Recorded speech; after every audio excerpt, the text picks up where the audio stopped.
एक आदमी के घर से रोज भजन की, कीर्तन की, भगवान के अच्छे अच्छे गानों की आवाजें पूरे इलाके में, पूरे मोहल्ले में गूंजती थी। आसपास के लोग उस घर में भजन सुनने के लिए, कीर्तन सुनने के लिए आया करते थे। ऐसे ही एक दिन भजन सुनने के लिए जब कुछ लोग उस आदमी के घर पे जाते हैं तो घर पे ताला लगा हुआ था। अब आसपास के लोग थोड़ा सा परेशान होते हैं कि एक आदमी जो रोज सबको भजन सुनाता था वो अचानक से गायब कहाँ हो गया और ना ही उसके परिवार में किसी का पता चल रहा। कुछ देर तक वो लोग परेशान होते हैं, फ़ोन वगैरह करते हैं, लेकिन फ़ोन से भी संपर्क नहीं हो पाता। उसके बाद जब उस आदमी की खोजबीन की जाती है तो उस आदमी के बारे में, उसके पूरे परिवार के बारे में कुछ ऐसी चीज़ पता चलती है, कुछ ऐसी घटना के बारे में पता चलता है जिसे जानने के बाद, जिसे सुनने के बाद उस पूरे इलाके में मातम का माहौल शायद कई सालों तक फैला रहा। और उस घटना को अंजाम देने वाला जो शख्स था उसके बारे में जब खुलासा हुआ तो उस आदमी का नाम सुनते ही सारे लोग इतना ज़्यादा हैरान थे, सारे लोग इतना ज़्यादा परेशान थे कि उनके आश्चर्य का कोई ठिकाना नहीं था कि एक सगा आदमी, एक सगा संबंधी इस तरह से कैसे कर सकता है। तो आदाब, नमस्कार, जय हिंद, वंदे मातरम। मैं आपका अपना ठाकुर प्रकाश सिंह।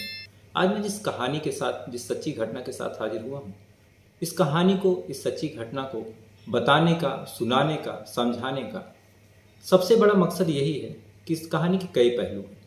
कैसे कोई आदमी गुस्से में क्या कर जाता है कि बाद में उसे खुद पता नहीं चलता, कैसे कोई बदला लेने के लिए क्या कर सकता है और बाद में उसे खुद पछतावा होता है, बाद में खुद कहता है कि मुझे होश ही नहीं था, मैंने ये क्या कर दिया। और उसके बताए अनुसार किसी आदमी के डबल चेहरे यानी दो फेस कैसे हो सकते हैं, इस कहानी में आपको बखूबी पता चलेगा। तो ज़्यादा समय न लेते हुए सीधा चलता हूँ आज की इस कहानी के ऊपर। लेकिन कहानी शुरू करूँ उससे पहले आपसे वही छोटा सा अनुरोध, वही छोटा सा निवेदन कि अगर आप हमारे वीडियो पर नए, हमारे चैनल पर नए हैं तो वीडियो को एक लाइक कर लीजिएगा, चैनल को सब्सक्राइब कर लीजिएगा और कोई कमेंट, कोई सुझाव, कोई सजेशन अगर आप देना चाहें तो प्लीज़ आप दे दीजिएगा। इससे मोटिवेशन मिलता है, थोड़ी सी ऊर्जा मिलती है। तो सीधा चलते हैं आज की इस कहानी के ऊपर। तो इस कहानी की शुरुआत होती है यूपी के शहर शामली से। वहीं पे पंजाबी कॉलोनी में एक अजय पाठक नाम के आदमी अपने परिवार के साथ, परिवार में उनकी वाइफ स्नेहलता, 10 साल का बेटा भागवत, 15 साल की बेटी वसुंधरा, अपने 2 मंजिला घर में सेकंड फ्लोर पे ये लोग रहा करते थे। ग्राउंड फ्लोर पे जो अजय पाठक है उनके बुजुर्ग चाचा रहते थे। चाचा का कोई वारिस, कोई औलाद नहीं था, तो यही लोग पाल पोस रहे थे। अजय पाठक पेशे से गायक थे, सिंगर थे। पूरे इलाके में इनका नाम था, दूर दूर तक ये स्टेज परफॉर्म करने जाते थे। लोग इनके गानों के, इनकी आवाज़ के दीवाने थे, इनकी भजन को बहुत ज़्यादा पसंद करते थे। इसी वजह से इनके घर पे अक्सर लोग सुबह से लेकर शाम तक इनसे मिलने आते थे। इनके गानों को जब ये रियाज करते, जब ये प्रैक्टिस करते, तो उस रियाज को, उस प्रैक्टिस को सुनने के लिए दूर दूर से लोग इनके घर पे आते थे। मोहल्ले के कई लोग इनके घर पे बैठे रहते थे, चाय पानी, नाश्ते, सारी चीज़ें उनके घर पे ही करते थे और शाम होने के बाद ही जाते थे। रोज न जाने कितने लोग आते थे, न जाने कितने लोग जाते थे। आने जाने वालों का तांता सा लगा रहता था। इसी क्रम में साल 2019 में 31 दिसंबर, साल का आखिरी दिन, कुछ मोहल्ले के लोग अजय पाठक से मिलने के लिए इनके घर पे आते हैं।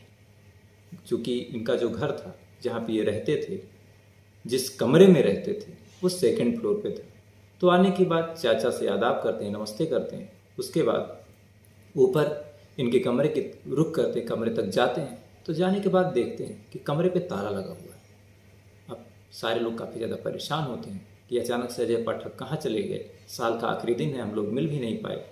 उसके बाद ये नीचे आते हैं, नीचे चाचा से पूछते हैं तो बुजुर्ग चाचा बताता है कि अजय को शायद करनाल जाना था, हो सकता है अजय वहाँ चला गया हो।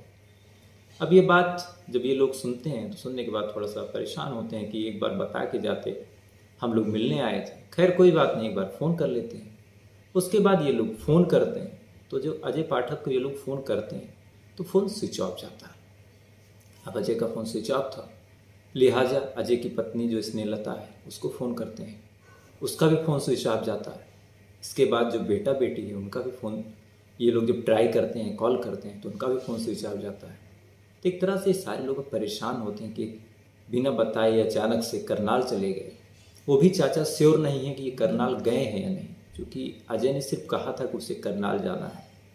इसके बाद अगर करनाल गए भी हैं तो फ़ोन स्विच ऑफ क्यों?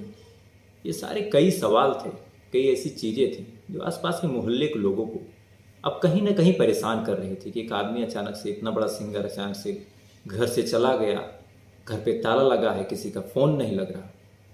सुबह से ये 7-8 बजे का वाकया है।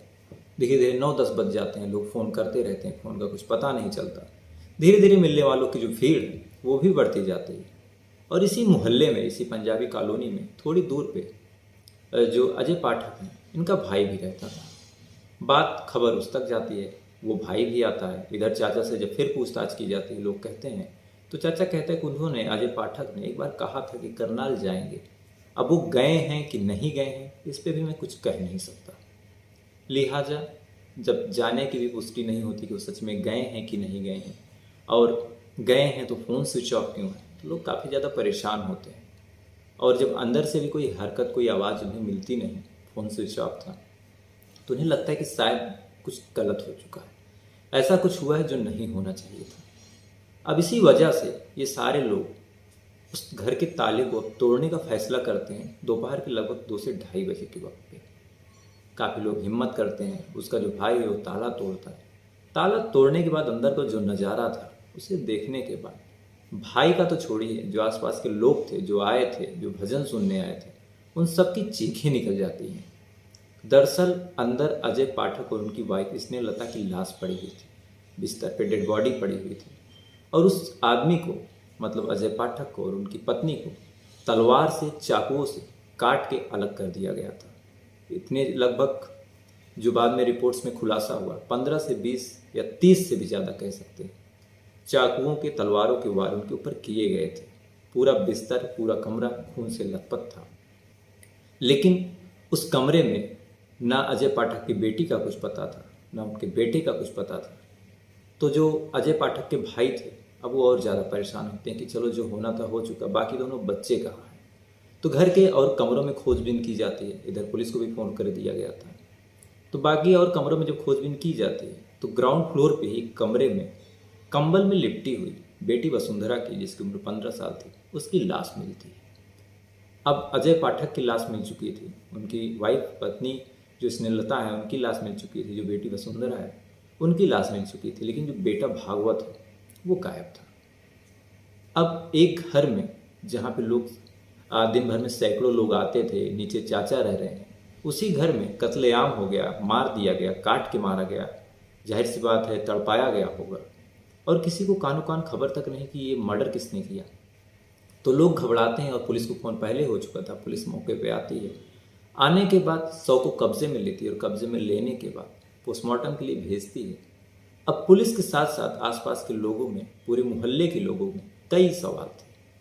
पहला कि इतनी भीड़ में, जहाँ दिन भर में सैकड़ों लोग आते हैं, कोई आदमी घर में आके कैसे कत्ल कर सकता है।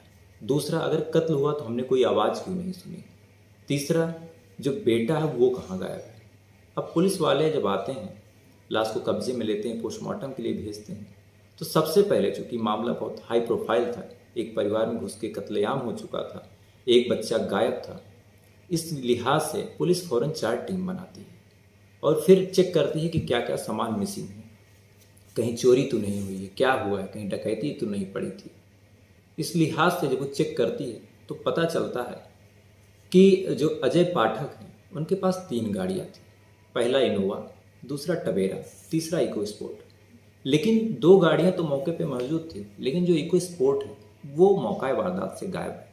यानी जो कातिल था और वो बच्चा शायद इसी कार से गायब हुए थे कहीं। अब पुलिस वालों के पास एक सवाल सबसे बड़ा ये था कि अगर गाड़ी से भागना था तो जो कातिल था, जो किडनैपर था, वो टवेरा ले सकता था या फिर स्पीड के मामले में इनोवा ले सकता था। वो एक स्पोर्ट क्यों लेके जाएगा, क्योंकि तीनों चाबी एक जगह पे रखी जाती थी। 2 चाबी एक जगह मिली, एक स्पोर्ट की चाबी मिसिंग थी। तो अगर उसे जाना था तो इनोवा लेके जाता, क्योंकि इनोवा बहुत तेज़ चलती है। इको स्पोर्ट से उसकी स्पीड कई गुना ज़्यादा होती है। तो इको स्पोर्ट का ले जाना कुछ समझ में नहीं आया। अब पुलिस इस पर भी दिमाग लगाती है और पूछताछ करती है कि एक आदमी अगर वो मर्डर करके भाग रहा था, उससे जल्दी में निकलना था, वो इनोवा छोड़ के इको स्पोर्ट लेके क्यों गया। तो इस बारे में जब घर वालों से पूछताछ की जाती है, जो उसका भाई था, जो उसके चाचा थे, तो पता चलता है कि जो इको स्पोर्ट है उसमें जीपीएस ट्रैकर नहीं लगा हुआ था। अब यहीं से पुलिस वालों को लगता है कि हो ना हो, जो मर्डरर है, जो कातिल है, जो किडनैप करके भागा है, वो कोई जान पहचान का ही था, कोई सगा संबंधी ही था। अब पुलिस वाले जो बाकी डॉग स्क्वाड आए थे वो सारी चीज़ें तुरंत आती हैं, जांच पड़ताल करती हैं, पूरे घटनास्थल को सीज करती हैं और जो आसपास के सीसीटीवी कैमरे थे, जो मोबाइल फ़ोन्स के सर्विलांस थे, उन सारी चीज़ों को खंगालती है। और सीसीटीवी कैमरे को जब खंगालती है तो पता चलता है कि घर में भी कहीं सीसीटीवी कैमरा लगा हुआ था। चाचा बताते हैं, क्योंकि शुरू में उन्हें खुद होश नहीं था, कुछ समझ नहीं पा रहे थे, लेकिन जैसे जैसे समय बीत रहा था, रात का वक्त हो चुका था, तो जो चाचा थे, अजय पाठक के चाचा, वो बताते हैं कि घर में भी सीसीटीवी कैमरा लगा हुआ था। अब पुलिस वाले घर के सीसीटीवी कैमरे को खंगालते हैं तो उस रात को, यानी 31 तारीख को कत्ल हुआ था, 30 दिसंबर की रात को एक आदमी शाम के वक्त घर में घुसता हुआ दिखाई देता है, लेकिन पूरी रात वो आदमी घर से निकलता नहीं और सुबह जब वो निकलता है तो बेहद घबराया हुआ था। इसके बाद जब ये चीज़ होती है तो होने के बाद पुलिस वालों को लगता है कि हो ना हो यही कातिल है। अब जो कातिल का चेहरा था वो चाचा को, उसके भाई को दिखाया जाता है, तो चाचा और भाई कहते हैं कि ये कातिल नहीं हो सकता। ऐसे बहुत से लोग आते हैं, घर पे रुक जाते हैं, रात को खाना खाते हैं, रात भर सोते हैं और सुबह चले जाते हैं। कोई बहुत नई चीज़ नहीं, ये चीज़ें जो इनकी टीम है, अजय पाठक की टीम है, ऐसे उसके जितने मेंबर हैं लगभग हफ्ते 2 हफ्ते में ये चीज़ करते रहते हैं। दूर से आते हैं, रात को खाना खाते हैं, रुकते हैं, सुबह ही जाते हैं। पुलिस वालों को लगता है कि वैसे भी मामला सुलझ नहीं रहा है।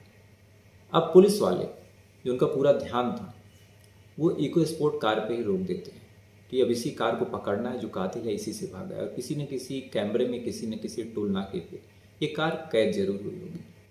अब इसके बाद उस इको स्पोर्ट के नंबर को, उसके कलर को और बाकी सारी चीज़ों को और जो बच्चा था उसकी फ़ोटो को न केवल शामली शहर में, न केवल उत्तर प्रदेश में, बल्कि आसपास के जितने बॉर्डर लगते थे उन सारी जगहों पे वायरल किया गया, सर्विलांस किया गया, हर जगह भेजा गया। और अगले ही दिन, ठीक अगले दिन 1 तारीख को, 31 तारीख को एक कत्ल हुआ था। 1 जनवरी 2020 को पानीपत से एक राहत भरा फ़ोन आता है। फ़ोन पुलिस वाले का ही था। पुलिस वाला कहता है कि आपने जो नंबर बताया था उस नंबर की एक गाड़ी को और उसमें बैठे एक शख्स को हमने पकड़ा हुआ है। वो शख्स इसी गाड़ी को जलाने की कोशिश में लगा हुआ था, जहाँ पेट्रोल छिड़क के आग लगा रहा था। इसके बाद पुलिस वालों को लगता है कि चलो हमारा काम आसान हो गया, जिस कातिल की तलाश हम कर रहे थे वो कातिल मिल गया। अब इसके बाद पुलिस वाले भाग के जाते हैं, उस आदमी को कब्जे में लेते हैं। लेने के बाद जब चेक करते हैं तो गाड़ी वही थी जो अजय पाठक की थी। अब शक की कोई गुंजाइश नहीं बची थी। अब उस शख्स को गिरफ्तार किया जाता है, उस बच्चे के बारे में पूछा जाता है, तो काफ़ी देर पूछताछ करने के बाद वो आदमी बताता है कि बच्चा गाड़ी की डिग्गी में ही है, बूट बॉक्स में है। पुलिस वाले तुरंत भाग के उस गाड़ी का बूट बॉक्स खोलते हैं तो बूट बॉक्स में, डिग्गी में, वो बच्चा मरा हुआ पड़ा हुआ था और ये आदमी उस गाड़ी को जलाते हुए उस बच्चे की लाश को ठिकाने लगा देना चाहता था। अब पुलिस वाले कातिल को पकड़ चुके थे, लेकिन उन्हें कत्ल का मकसद और ये कातिल था कौन, ये दोनों चीज़ें खुलासा करनी थी, इन दोनों चीज़ों के बारे में पता करना था। लिहाजा अब उस शख्स से जब पुलिस पूछताछ करती है तो जो नाम निकल के सामने आता है, वो नाम जब लोगों के सामने आता है तो लोग हैरान हो जाते हैं, परेशान हो जाते हैं। लोगों को यकीन ही नहीं होता कि ये आदमी कातिल कैसे हो सकता है। दरअसल उस शख्स का नाम, उस आदमी का नाम हिमांशु सैनी था और ये नाम जैसे ही बाहर आया, ना तो उस चाचा को यकीन हुआ, ना ही उसके भाई को यकीन हुआ, ना ही मोहल्ले वालों को यकीन हुआ कि हिमांशु सैनी कत्ल नहीं कर सकता। लेकिन सारी चीज़ें, सारे सबूत हिमांशु सैनी के खिलाफ थे। लिहाजा हिमांशु सैनी से जब पूछताछ की जाती है तो हिमांशु सैनी अपने जुर्म को कबूलता है और कहता है कि ये कत्ल मैंने ही किया। अब पुलिस अगला सवाल पूछती है कि तुमने कत्ल क्यों किया, क्योंकि तुम जो अजय पाठक है उनके सबसे ज़्यादा खास हो, तुमने कत्ल किया क्यों, तुम्हारे तो बहुत अच्छे संबंध थे, तुम्हारे कत्ल की वजह क्या है। इसके बाद जो कहानी सुनाता है वो कहानी, जैसे मैंने आपको शुरू में बताया, कि एक आदमी के दूसरे चेहरे के बारे में, एक आदमी के गुस्से के बारे में और कई ऐसी चीज़ों के बारे में आदमी का आज खुलासा होगा जिससे पहले आपने नहीं सुनी होगी। दरअसल हिमांशु सैनी जो था, इनके ही साथ, जो अजय पाठक है, इनकी ही भजन मंडली के साथ काम करता था, इनके नाम पे फंड इकट्ठा करता था। और हिमांशु सैनी ने 5-6 महीने पहले लोन लेके वो पैसे 60,000 लगभग वो लोन लेके जो अजय पाठक है इनको फंड के नाम पे दिया था, किसी काम से कुछ दिखाने के लिए, इन दोनों का कुछ उधार था। इसके बाद जब 5-6 महीने बीत जाते हैं तो जो पंजाब नेशनल बैंक है, जहाँ से इसने लोन लिया था, पंजाब नेशनल बैंक जो है हिमांशु सैनी को एक लीगल नोटिस भेजती है रिकवरी के लिए, क्योंकि ये कुछ ना इंटरेस्ट दे रहे थे, ना कोई चीज़ दे रहे थे। तो जब रिकवरी के लिए भेजती है तो ये नोटिस हिमांशु सैनी जो है वो अजय पाठक को लेके जाते हैं। अजय पाठक जो कि भजन में इन सारी चीज़ों में जुटे हुए थे, अच्छे अच्छे शब्द बोलते थे, उनकी अच्छी खासी छवि थी। जब हिमांशु सैनी उनके पास जाता है तो इसके बताए अनुसार शुरू में कुछ दिन तक जो अजय पाठक है टाल मटोल कहते हैं और कहते हैं कि परेशान मत हो, ये पैसा मैं दे दूंगा, 3-4 महीने तो अभी बहुत टाइम है, दे दूंगा। लेकिन उनका जो इरादा था वो पैसे देने का नहीं था। 30 दिसंबर को भी ठीक अपना पैसा मांगने के लिए जब हिमांशु सैनी उनके घर पे जाता है और जाने के बाद जब अपना पैसा मांगता है तो जो अजय पाठक हैं इसके बताए अनुसार इसको खूब गंदी गंदी गालियाँ देते हैं। अब एक आदमी जो पूरे दिन भजन कर रहा था वो रात में गंदी गंदी गालियाँ देता है, कुछ अश्लील ऐसी बातें बोलता है और बोलने के बाद 4 थप्पड़ या 3 थप्पड़ हिमांशु सैनी को मार देता है। अब हिमांशु सैनी उस समय अपना गुस्सा पी ले जाता है, खाना खाता है, लेकिन जैसे ही रात में बेड पे जाता है सोने के लिए ये उसी बात को सोच सोच के आउट ऑफ कंट्रोल हो जाता है। लिहाजा अब इसके दिमाग में कुछ गलत करने का प्लान आता है और इसके दिमाग में आता है कि अब इसको जो अजय पाठक है इसने मुझे मारा, मैं इसे जान से मार दूंगा। अब जो अजय पाठक थे चूँकि वो भजन ये सारी चीज़ें करते थे, इनके घर में तलवार ये सारी चीज़ें रखी रहती थी। कभी शूट होता था, क्योंकि यूट्यूब वगैरह पे भी इनके वीडियो आते थे, जब शूट होता था तो कहीं तलवार का यूज होता था, कहीं कुछ होता था।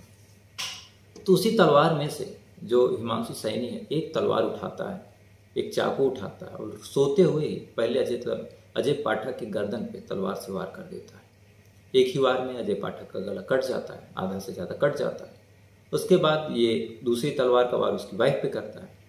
बाकी जब वो दोनों मर जाते हैं तो मरने के बाद भी 20 से 30 तलवार, 20 से 30 चाकू पति पत्नी के ऊपर चलाता है।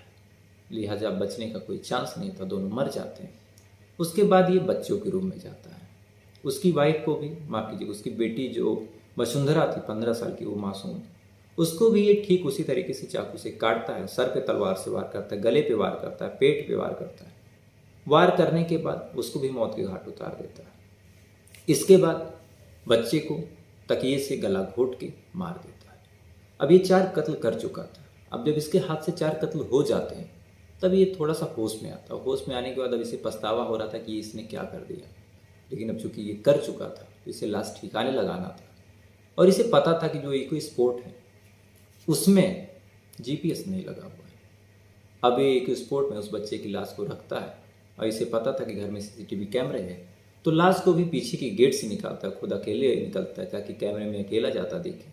उसके बाद लाश को डिग्गी में रखता है, लेके जा रहा था और इसका प्लान था कि ये बार बार आएगा, 2-3 बार आएगा और बारी बारी से सबकी लाश को उत्तर प्रदेश के बाहर ले जाके ठिकाने लगा देगा। लेकिन जो मोहल्ले की भीड़ थी वो उसी दिन आ जाती है, इसका पर्दाफाश हो जाता है। अगर ये पर्दाफाश उस दिन ना होता तो अपने हिसाब से 1 से 2 तारीख तक तीनों लाशों को ठिकाने लगा देता, 4 लाशों को। ठंडी का मौसम था, लाश खराब होने का कोई चांस नहीं था। ये श्योर था कि अपना काम कर ले जाता। लेकिन 31 तारीख को बाकी लोग आ गए, ये पकड़ा गया। पकड़ने के बाद भी जब इसका इंटरव्यू लिया गया, जब मैंने भी इसका वीडियो देखा तो इसने खुद कबूला कि इसने गुस्से में जो भी किया। बाद में इसे यकीन ही नहीं हो रहा था कि इसने 4 लोगों का कत्ल इस तरीके से कर दिया। इसे खुद पे भरोसा नहीं हो रहा था कि इसने ऐसा कुछ काम किया भी। इसीलिए कभी कभार अगर गुस्सा लगे, हमारे बड़े बुजुर्ग कहे भी हैं, ये कोई कहने की बात नहीं है, मैं कोई मोटिवेशनल स्पीकर नहीं हूँ, लेकिन इस कहानी से एक शिक्षा ये मिलती है कि अगर कहीं भी बहुत गुस्सा लगे तो उस टाइम में कोई काम नहीं करना चाहिए। क्योंकि जैसे इस आदमी को 4 मर्डर का बाद में पछतावा हुआ, ये रो भी रहा था। ये बाकी चीज़ें जब मैंने इसका इंटरव्यू देखा, ये रो रहा था कि कैसे इसने कत्ल कर दिया, अब इसकी ज़िंदगी खराब हो गई। लेकिन एक गुस्सा 4 थप्पड़ या फिर 3 थप्पड़ कहें तो 3 थप्पड़ के बदले 4 कत्ल, इससे ज़्यादा गुस्से का बदला शायद ही आपने सुना होगा। और एक आदमी जो सबके आगे धर्म कर्म की बातें करता है, वो पीठ पीछे किस तरह की गाली दे सकता है, किस तरह की बात कर सकता है, ये भी अपने आप में एक सोचने की बात है। तो फिलहाल ये थी पूरी कहानी उत्तर प्रदेश के शामली शहर की, जहाँ पे 3 थप्पड़ के बदले 4 लोगों की जान चली जाती है और रिश्ते नातों का भी एक तरह से खून हो जाता है। उम्मीद है कहानी आपको पसंद आई होगी, और अगर कहानी पसंद आई हो तो वीडियो को एक लाइक कर लीजिएगा, चैनल को सब्सक्राइब कर लीजिएगा। और जैसा मैंने आपको कहा था 5 से 6 तारीख तक थोड़ी बहुत डिस्टर्बेंस रहेगी, तो इसका प्रभाव आपको दिख रहा होगा। लेकिन मेरा पूरा प्रयास है कि डेली कहानी लेके आता रहूँ। चूँकि आप लोग का एक भरोसा है, एक प्यार है, एक उम्मीद है कि छोटा भाई आपका कहानी रोज़ सुनाएगा। तो चीज़ें भी करनी है घर में, कई सारे अच्छी चीज़ें भी हो रही हैं, कई सारी बुरी चीज़ें भी हो चुकी हैं, तो दोनों को लेके चलना है। बीच में मुझे इस कहानी के लिए समय भी निकालना है, रास्ता भी निकालना है। तो उम्मीद है आपको कहानी पसंद आई होगी। तो फिलहाल ये थी पूरी कहानी। अब आपसे कल फिर मुलाकात होगी किसी नई कहानी के साथ। तब तक अच्छे रहिए, खुश रहिए। जय हिंद, वंदे मातरम।